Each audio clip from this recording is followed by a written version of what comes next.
Bend the knee. Yo, what's going on, everybody? This is Don Willie back at you again. And today I'm going to be talking to you about giants and what part they may play in the A Song of Ice and Fire series.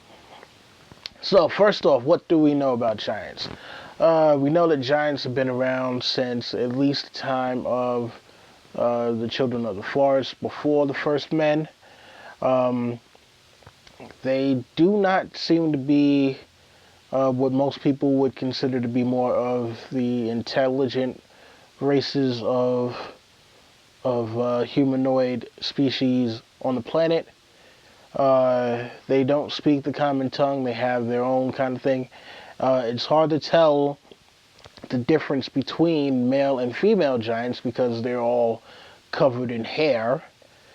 Uh, And at points in history, according to the world of Ice and Fire, they can be pretty violent towards human beings. Now, if that is because of, just in their nature to be violent towards another species of life, or whether it's because the humans might have attacked them first, we have no idea. When we meet up with the giants for the first time in the books, it's through Jon, because he's going north of the wall. He's with the wildlings, and we get introduced to a couple of giants, not necessarily because he communicates with them, but because he's told about them, through other members of the wildling camp.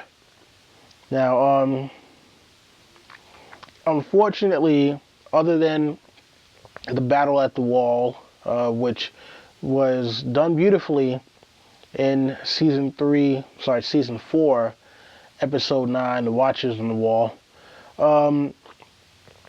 we don't really get to see that much of them. So, other than the stories that we hear about the giant kings, lineages, their wars with the first men, their wars against the Children of the Forest, we don't get a vast array of their history. Other than the fact that we know that they don't speak the same language as human beings, and that they're obviously opposed to the others as well.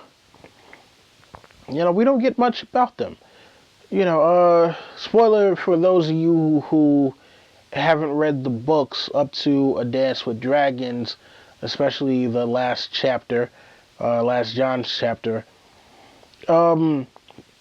Apparently it seems that one of them went violent and decided to, started smashing through some of Stannis' men who were still stationed at the wall. And it is believed by many that it was because of the horn of Jormungand being broken, being blown, as it said that the horn of Jormungand is a thing that can wake giants from their sleep. Now, is this a sleep that was put upon them by a green seer long ago to make them more docile towards men? Or, is it some kind of spell placed on them by the Children of the Forest? We're not exactly sure what that is. Hopefully we'll get to see more background about the giants. It's been said that Hodor is possibly offspring of a giant because of his massive size. And there are other characters in the story who are kind of related to giants that are not necessarily giants themselves, like Sir Duncan the Tall, the Mountain, the Hound, and Brienne Tarth. But it'll be interesting to see exactly what part it is that they play, because we're not exactly sure, where their allegiances lie in terms of if the Horn of Jormungand is something that wakes sleeping giants, what sleep have they been woken from? Is it something that puts them squarely against humans and basically makes them almost like a sleeper cell. We're not exactly sure, but I'd love to see where they plan on taking it in terms of how we're going to, resolve any issues that may come around with the Giants. I mean, I think it would be messed up if they wound up slaughtering the last couple of hundred Giants that actually do exist. But at the end of the day, survival of the fittest has always been needed.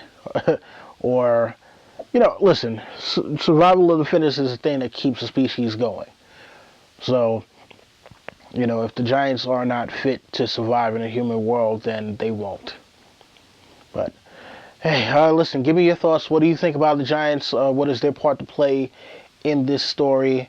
And, yeah, look, leave me some suggestions.